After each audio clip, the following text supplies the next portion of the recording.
First reading, Acts chapter 15 verse 1 to 2, 22 to 29.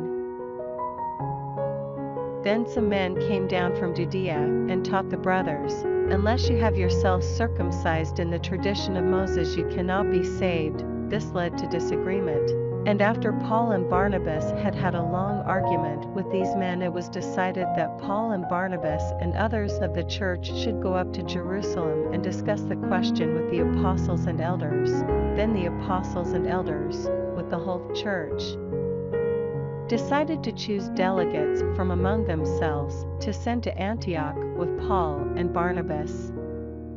They chose Judas, known as Barsabas, and Silas, both leading men in the brotherhood, and gave them this letter to take with them. The apostles and elders, your brothers, send greetings to the brothers of Gentile birth in Antioch, Syria and Cilicia. We hear that some people coming from here, but acting without any authority from ourselves, have disturbed you with their demands and have unsettled your minds. And so we have decided unanimously to elect delegates and to send them to you with our well-beloved Barnabas and Paul, who have committed their lives to the name of our Lord Jesus Christ. Accordingly, we are sending you Judas and Silas, who will confirm by word of mouth what we have written. It has been decided by the Holy Spirit and by ourselves not to impose on you any burden beyond these essentials. You are to abstain from food sacrificed to idols, from blood, from the meat of strangled animals, and from illicit marriages. Avoid these, and you will do what is right. Farewell. Responsorial Psalm, Psalms chapter 67 verse 2, 3, 5, 6 and 8. Then the earth will acknowledge your ways, and all nations your power to save. Let the nations praise you, God. Let all the nations praise you. Let the nations praise you, God. Let all the nations praise you. The earth has yielded its produce. God, our God has blessed us. Gospel, John chapter 14 verse 23 to 29. Jesus replied, "Anyone who loves me will keep my word, and my Father will love him, and we shall come to him and make a home in him. Anyone who does not love me does not keep my words. And the word that you hear is not my own. It is the word of the Father who sent me. I have said these things to you while still with you.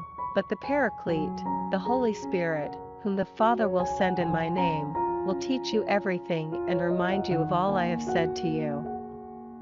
Peace I bequeath to you, my own peace I give you, a peace which the world cannot give. This is my gift to you. Do not let your hearts be troubled or afraid. You heard me say, I am going away, and shall return. If you loved me, you would be glad that I am going to the Father, for the Father is greater than I. I have told you this now, before it happens, so that when it does happen you may believe." Second reading, Revelation chapter 21 verse 10 to 14, 22 to 23. In the Spirit, he carried me to the top of a very high mountain, and showed me Jerusalem, the holy city, coming down out of heaven from God.